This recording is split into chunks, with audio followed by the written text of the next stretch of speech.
बिस्मिल्लाहिर्रहमानिर्रहीम। Welcome to online system with doctor Yasir Khan. बेटा हम बायोलॉजिकल मॉलिक्यूल्स के अंदर प्रोटीन्स को स्टडी कर रहे हैं। ये पहली स्लाइड। इसके बाद मैंने आपको कुछ प्रोटीन का इंट्रोडक्शन बताया था। प्रोटीन के इंट्रोडक्शन के बाद हम सबसे इम्पॉर्टेंट सेगमेंट प्रोटीन टॉपिक का पढ़ रहे हैं और वो है स्ट्रक्चर ऑफ द प्रोटीन्स। और प्रोटीन के स्ट्रक्चर के अंदर मैंने आपको प्रीवियस लेक्चर के अंदर प्राइमरी स्ट्रक्चर एक्सप्लेन किया था। आज हम उससे ऑनवर्ड सेकेंडरी और टर्शरी स्ट्रक्चर को एक्सप्लेन करेंगे कि सेकेंडरी स्ट्रक्चर क्या होता है और टर्शरी स्ट्रक्चर क्या होता है। यहाँ तक की जो स्लाइड्स हैं वो हमने पढ़ ली। हमने यहाँ से शुरू करना है। सेकेंडरी स्ट्रक्चर के अंदर बेटा पहली लाइन आपको मिलेगी कि पॉलीपेप्टाइड चेन हमेशा फ्लैट नहीं रहती। इट मीन्स कि up to the primary structure वैसे तो हम पॉलीपेप्टाइड चेन की कोई शेप नहीं पढ़ते, because the shape of the polypeptide chain or the amino acid is studied in the secondary, tertiary as well as the quaternary structure। लेकिन पहली बात लिखी है कि पॉलीपेप्टाइड चेन फ्लैट नहीं होती, बल्कि सेकेंडरी स्ट्रक्चर में क्या होता है, सम टाइम यही जो पॉलीपेप्टाइड चेन होती है ये फोल्ड होती है और आफ्टर द फोल्डिंग ये दो तरह के स्ट्रक्चर बनाती है। एक तरह का जो स्ट्रक्चर होता है that is the alpha helical, जबकि दूसरी तरह का जो स्ट्रक्चर होता है वो होता है बीटा प्लीटेड शीट्स। तो बाज़ औक़ात जो पॉलीपेप्टाइड चेन होती है वो फ्लैट ना हो बल्कि वो फोल्ड हो, और फोल्ड होके या तो वो अल्फा हेलिकल स्ट्रक्चर बनाए या फिर वो बीटा प्लीटेड शीट स्ट्रक्चर बनाए। हम इस स्ट्रक्चर को कहेंगे ये सेकेंडरी स्ट्रक्चर है। चाहे अल्फा हेलिकल है या बीटा प्लीटेड शीट है, ये स्ट्रक्चर बनता किस वजह से है? Due to the hydrogen bonding. Hydrogen bonding की वजह से बनता है। अल्फा हेलिकल स्ट्रक्चर कुछ ऐसा होता है, ये अल्फा हेलिकल है। अच्छा, इसमें क्या होता है? अमाइनो एसिड्स अरेंज होते हैं। कहाँ कहाँ पर अमाइनो एसिड्स अरेंज होंगे मैं वो अरेंज करता हूँ। देखो, एक अमाइनो एसिड इधर है, एक अमाइनो एसिड इधर है, एक अमाइनो एसिड इधर है, एक अमाइनो एसिड इधर है। मैं इनकी नंबरिंग कर देता हूँ। ये अमाइनो एसिड 1, ये 2, ये 3 और ये 4। इसका मतलब है अल्फा हेलिकल स्ट्रक्चर जब बन रहा है ना, उस अल्फा हेलिकल स्ट्रक्चर के अंदर जो पॉलीपेप्टाइड चेन की फोल्डिंग हुई है, उस फोल्डिंग को फैसिलिटेट कौन करवाता है? हाइड्रोजन बॉन्ड करवाता है। कौन फैसिलिटेट करवाएगा? हाइड्रोजन बॉन्ड करवाएगा। अब ये हाइड्रोजन बॉन्ड जब बनेगा तो पॉलीपेप्टाइड चेन है फोल्ड होना है। देखो, ये जो हर टर्न है, देखो ये यहाँ से टर्न शुरू हो रहा है और ऐसे घूमते हुए ये टर्न यहाँ पे ख़त्म हो रहा है। हर जो टर्न होता है it is repeated for every 3.6 amino acid. यानी आप देखो ये टर्न किस किस के दरमियान आ रहा है? थर्ड और फोर्थ अमाइनो एसिड के दरमियान। इसलिए हम कह रहे हैं हर जो टर्न होगा अल्फा हेलिकल स्ट्रक्चर के अंदर it is repeated for every 3.6 amino acid. यानी तीसरे और चौथे के दरमियान टर्न आएगा तो 3.6 अमाइनो एसिड के बाद टर्न होगा। ऐसे कि अमाइनो एसिड 4 है, ये अमाइनो एसिड 5, ये 6, ये 7। यानी वैसे शायद कुछ बच्चे सोच रहे हों कि 2 टर्न है तो उनके अंदर अमाइनो एसिड्स की जो तादाद है वो 8 होगी। ऐसा नहीं है कि कुछ अमाइनो एसिड ना दूसरे टर्न के अंदर कॉमन होते हैं। यानी जब हम दूसरे टर्न की बात करेंगे उसका जो पहला अमाइनो एसिड बनेगा वो amino acid number 4, then 5th, then 6 and then the 7। अगर हम उसका टर्न देखेंगे फिर भी आप देख लो, देखो ये इसका पहला, ये इसका दूसरा, ये इसका तीसरा, ये इसका चौथा। हर 3.6 अमाइनो एसिड के बाद ये टर्न अपीयर हो रहे हैं। टर्निंग या फोल्डिंग आ किस वजह से रही है बेटा? मैंने आपको पहले ही बताया, it is due to hydrogen bonding. और हाइड्रोजन बॉन्डिंग कहाँ पर एग्जिस्ट करती है? मैंने एक डाईपेप्टाइड का स्ट्रक्चर बनाया था, मैं वही डाईपेप्टाइड बना के आपको बताता हूँ कि फोल्डिंग जो है वो कैसे आ रही होती है। ये कार्बन है, इस कार्बन के साथ ये अमाइनो ग्रुप है, इसके साथ ऊपर हाइड्रोजन है, नीचे हाइड्रोजन है।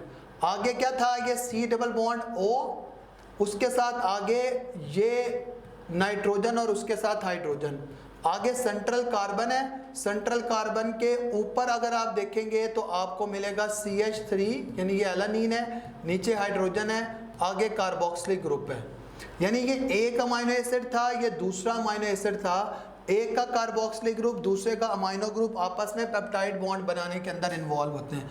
देखो ये जो दो अमाइनो एसिड है ना, एक का हाइड्रोजन और दूसरे का ऑक्सीजन, इनके दरमियान जो बॉन्ड बनता है ना, ये हाइड्रोजन बॉन्ड होता है। अगर सीधा सीधा पेप्टाइड बॉन्ड बने जाए तो ये ऐसे सीधी एक पॉलीपेप्टाइड चेन बनती जाएगी, लेकिन अगर हाइड्रोजन बॉन्ड बन रहा होगा तो it is involve in the folding of polypeptide chain, वो उसको क्या करवाता जाएगा, फोल्ड करवाता जाएगा। तो सेकेंडरी स्ट्रक्चर के अंदर जो अल्फा हेलिकल स्ट्रक्चर होता है वो ज्यादा कॉमन स्ट्रक्चर होता है। ये क्या होता है, ये ज्यादा कॉमन स्ट्रक्चर होता है, जबकि बीटा प्लेटेड शीट ना इतना कॉमन स्ट्रक्चर नहीं है। तो बाज़ औक़ात अल्फा हेलिकल है, बाज़ औक़ात बीटा प्लेटेड शीट है। देखो बीटा प्लेटेड शीट होगी तो वो स्ट्रक्चर कुछ ऐसा होगा, ये शीट लाइक ऐसा। तो मैंने आपको बताया कि सेकेंडरी स्ट्रक्चर के अंदर या अल्फा हेलिकल स्ट्रक्चर है या बीटा प्लेटेड शीट स्ट्रक्चर होता है। अब मैं आपको इधर जो स्लाइड्स के अंदर डायग्राम बनी हुई है, मैं आपको वो डायग्राम दिखाता हूँ। देखो अल्फा हेलिकल उन्होंने कहा स्पाइरल फॉर्मेशन में होता है and shape is stabilised by the hydrogen bond. एक बात याद रख लो कि जब भी कोई टिपिकल प्रोटीन प्राइमरी स्ट्रक्चर से सेकेंडरी के अंदर स्टेबलाइज होगी, अपने पिछले बॉन्ड को साथ लाएगी। यानी ऐसा नहीं होगा कि पिछला स्ट्रक्चर सारा का सारा खत्म हो जाएगा, एक नया बन जाए। वो पिछले बॉन्ड साथ हैं, बस नए बॉन्ड आने की वजह से वो फोल्डिंग शुरू हो जाती है।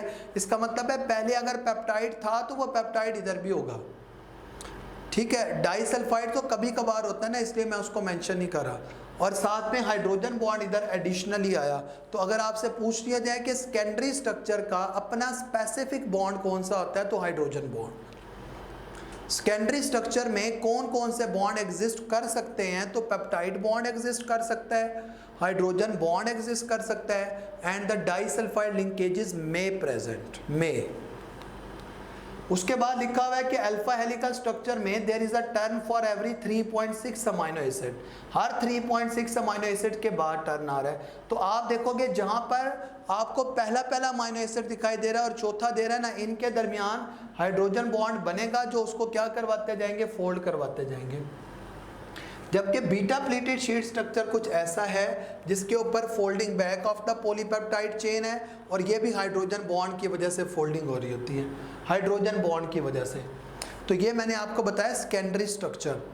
प्राइमरी की कोई टिपिकल एग्जांपल नहीं है। आप ये नहीं कह सकते कि haemoglobin and the insulin are example of the primary structure of protein, नहीं। कोई भी टिपिकल प्रोटीन हो, हम उसका प्राइमरी स्ट्रक्चर स्टडी कर सकते हैं। यानी जब आप उस प्रोटीन के अंदर नंबर ऑफ अमाइनो एसिड, उस प्रोटीन के अंदर सीक्वेंस ऑफ अमाइनो एसिड और उस प्रोटीन के अंदर टाइप्स ऑफ अमाइनो एसिड को स्टडी कर रहे हो, it means you are actually studying the primary structure of that particular protein. जबकि प्राइमरी स्ट्रक्चर की कोई टिपिकल एग्जाम्पल मौजूद नहीं है, कोई भी टिपिकल एग्जाम्पल मौजूद नहीं है। क्लियर? सेकेंडरी स्ट्रक्चर की एग्जाम्पल हैं, लेकिन मैं एग्जाम्पल तब बताऊंगा जब हम क्लासिफिकेशन ऑफ प्रोटीन पढ़ रहे होंगे। जब मैं प्रोटीन को on the behalf of structure classify करूंगा ना, मैं आपको एग्जाम्पल तब बताऊंगा। नेक्स्ट है टर्शरी और क्वार्टरनरी। अभी इधर बातें मैं आपको अगली स्लाइड नहीं दिखा रहा। टर्शरी और क्वार्टरनरी में बेटा एक बात कॉमन है कि टर्शरी और क्वार्टरनरी स्ट्रक्चर में जो प्रोटीन्स होती हैं वो ग्लोबुलर प्रोटीन्स होती हैं, और जो ग्लोबुलर प्रोटीन्स होती हैं उनका जो स्ट्रक्चर होता है वो स्फेरिकल होता है या थोड़ा सा एलिप्सॉइडल होता है, जैसे अंडे की शेप है। तो टर्शरी क्वार्टरनरी स्ट्रक्चर दोनों ऐसे स्ट्रक्चर हैं जिनमें मौजूद जो प्रोटीन है वो ग्लोबुलर प्रोटीन है। अब इसके अंदर अगर आप देखें टर्शरी स्ट्रक्चर, अच्छा ऐसा नहीं होता कि हमेशा ही पॉलीपेप्टाइड चेन फोल्ड हो, फोल्ड होने के बाद अल्फा हेलिकल और बीटा प्लेटेड शीट स्ट्रक्चर बनाए।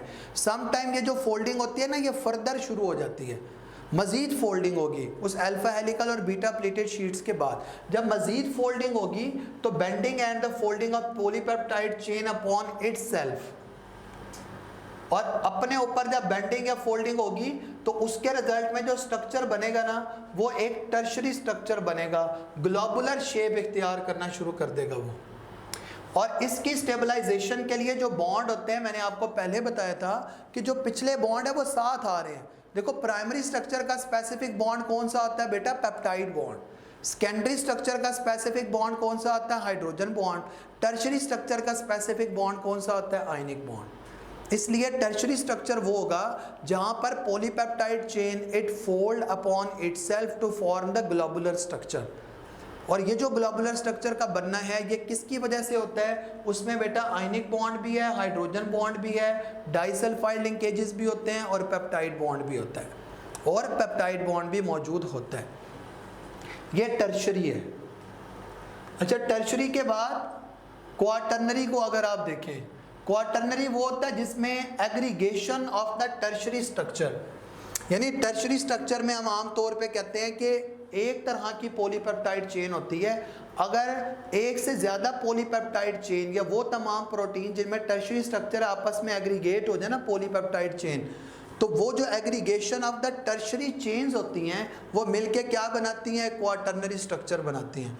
और क्वाटर्नरी स्ट्रक्चर वो होता है जो मेंटेन हुआ होता है किस वजह से? Due to the hydrophobic interactions, due to the hydrophobic interactions, यानी वो तमाम अमाइनो एसिड्स जो वाटर रिपेलिंग होते हैं या फिर नॉन पोलर ग्रुप्स होते हैं, जो वो तमाम अमाइनो एसिड जो वाटर रिपेलिंग है, हाइड्रोफोबिक अमाइनो एसिड्स हैं, इनके जो आपस में इंटरेक्शन पाए जाते हैं वो हाइड्रोफोबिक इंटरेक्शंस पाए जाते हैं। यानी ये क्या करते हैं? वाटर को रिपेल करते हैं, इसलिए ये बाकायदा स्ट्रक्चर बन जाता है। सबसे स्टेबल टर्शरी स्ट्रक्चर बेटा एक ऐसा स्ट्रक्चर होगा, सबसे स्टेबल टर्शरी स्ट्रक्चर एक ऐसा होता है जिसमें मैं ये स्ट्रक्चर बनाता हूँ टर्शरी। सबसे स्टेबल टर्शरी ऐसा होता है जिसमें हाइड्रोफिलिक अमाइनो एसिड, जिसमें हाइड्रोफिलिक अमाइनो एसिड सरफेस पर मौजूद होंगे। हाइड्रोफिलिक इधर ऐसे सरफेस पे है, जबकि जो हाइड्रोफोबिक होते हैं ना ये वाटर को रिपेल करते करते ना अंदर की जानिब कंसंट्रेट हो जाते हैं। The stable tertiary configuration is that in which the hydrophilic amino acids, in which वो तमाम amino acids which are the water attracting वो सरफेस पे हों, while the hydrophobic amino acids are buried inside, और वो तमाम अमाइनो एसिड्स जो hydrophobic हैं, जो वाटर रिपेलिंग होते हैं, वो अंदर की जानिब बरिड हुए हुए हों, यानी वाटर को रिपेल करते करते ना ये हाइड्रोफोबिक अमाइनो एसिड अंदर वाले एरिया के अंदर कंसंट्रेट हो जाते हैं। ये सबसे स्टेबल टर्शरी कन्फिगुरेशन होती है। जबकि क्वाटर्नरी स्ट्रक्चर में अब आप देखो एक पॉलीपेप्टाइड चेन है, उसने फोल्ड किया खुद को, मजीद फोल्डिंग की, इस स्ट्रक्चर में आ गई। एक इस जैसी और भी है, जब उनका आपस में एग्रीगेशन हो जाएगा ना टर्शरी चेन्स का, तो वो मिलके क्या बना देंगे? क्वाटर्नरी स्ट्रक्चर बना देंगे। और क्वाटर्नरी स्ट्रक्चर में पहले वाले बॉन्ड सारे हैं, मजीद एडिशनल जो बॉन्ड ऐड हो रहे हैं हम कह रहे हैं वो हाइड्रोफोबिक इंटरेक्शंस हैं, हाइड्रोफोबिक इंटरेक्शंस हैं। एक एमसीक्यू बड़ा इंपॉर्टेंट है कि अगर आप टेम्परेचर को अप्लाई करते हो, हीट अप्लाई करते हो, और जो प्रोटीन है उसका स्ट्रक्चर डीनेचर हो जाता है, इसका मतलब है उसका कौन सा स्ट्रक्चर डीनेचर होगा? सेकेंडरी। क्योंकि सेकेंडरी स्ट्रक्चर को मेंटेन करवाने के लिए सबसे इंपॉर्टेंट जो बॉन्ड होता है वो हाइड्रोजन बॉन्ड होता है, and the hydrogen bond is the temperature sensitive bond. मैंने कहा अगर आप टेम्परेचर को यानी हीट को अप्लाई कर रहे हो और कोई भी टिपिकल प्रोटीन है वो डीनेचर हो गई है, इसका मतलब ये हुआ कि उसका कौन सा ऐसा स्ट्रक्चर है जो ख़त्म होगा? मैंने कहा सेकेंडरी स्ट्रक्चर होगा, क्योंकि सेकेंडरी स्ट्रक्चर को मेंटेन करवाने के लिए जो बॉन्ड होता है वो हाइड्रोजन बॉन्ड होता है, and the hydrogen bond is a temperature sensitive bond. इसी तरह से अगर आप फिजिकल चेंज नहीं कर रहे, यानी temperature change is actually the physical change, अगर आप कोई केमिकल चेंज कर रहे हो, यानी हम पीएच को चेंज कर रहे हैं, और उस पीएच के चेंज करने की वजह से उस टिपिकल प्रोटीन का कौन सा स्ट्रक्चर टूटेगा? Tertiary structure. क्योंकि टर्शरी स्ट्रक्चर का सबसे इंपॉर्टेंट जो बॉन्ड होता है वो आयनिक बॉन्ड होता है, and the ionic bond is the pH sensitive bond. ये जो आयनिक बॉन्ड होता है ये पीएच सेंसिटिव बॉन्ड होता है। ये आयनिक बॉन्ड टूट जाएगा और वो जो टिपिकल प्रोटीन है वो अपना स्ट्रक्चर डिस्ट्रॉय कर बैठेंगे। तो मैंने आपको प्रोटीन के 4 तरह के स्ट्रक्चर बताए हैं। अब ज़रा इन्हीं प्रोटीन के स्ट्रक्चर में से एमसीक्यूज पूछता हूँ, आपने सुनने हैं और उनके आंसर आपने कमेंट सेक्शन में देने हैं। अगर आ जाए कि कौन सा स्ट्रक्चर ऐसा होता है जो हर तरह की प्रोटीन्स के अंदर कॉमन होगा, अगर एमसीक्यू आ जाए कि कौन सा बॉन्ड ऐसा होता है जो हर तरह की प्रोटीन के स्ट्रक्चर के अंदर कॉमन होगा, बॉन्ड कौन सा होता है। नेक्स्ट थर्ड एमसीक्यू अगर आपसे पूछ लूं कि सेकेंडरी स्ट्रक्चर का सबसे इंपॉर्टेंट बॉन्ड कौन सा है, टर्शरी स्ट्रक्चर का सबसे इंपॉर्टेंट बॉन्ड कौन सा है, क्वाटर्नरी स्ट्रक्चर का स्पेसिफिक बॉन्ड कौन सा होता है, और प्राइमरी स्ट्रक्चर का स्पेसिफिक बॉन्ड कौन सा होता है। ग्लोबुलर प्रोटीन के अंदर कौन कौन से स्ट्रक्चर एग्जिस्ट कर सकते हैं। सेकेंडरी स्ट्रक्चर जिन प्रोटीन में एग्जिस्ट करता है उन्हें हम on the base of structure कौन सी कैटेगरी में प्लेस करवाते हैं। सेकेंडरी स्ट्रक्चर जिन प्रोटीन में एग्जिस्ट करता है उन्हें हम on the behalf of structure कौन सी कैटेगरी के अंदर प्लेस करवाते हैं। यानी इन कुछ क्वेश्चंस के आंसर आपने देने हैं। नेक्स्ट मैं आपको ना इस स्ट्रक्चर के बाद बताता हूं कि हम प्रोटीन को ना क्लासिफाई भी करते हैं। ये आ गई क्लासिफिकेशन। प्रोटीन को हम दो तरह की कैटेगरीज में क्लासिफाई कर रहे हैं and that classification is on the base of structure. एक जो क्लासिफिकेशन है वो है on the base of structure और एक क्लासिफिकेशन है on the base of function. पहले स्ट्रक्चर की बिहाफ पे मैं क्लासिफाई कर देता हूँ प्रोटीन्स को। स्ट्रक्चर की बिहाफ पे जो हम प्रोटीन को क्लासिफाई कर रहे हैं बेटा, उसके अंदर एक जो प्रोटीन है वो फिब्रस है और एक जो प्रोटीन है वो ग्लोबुलर है।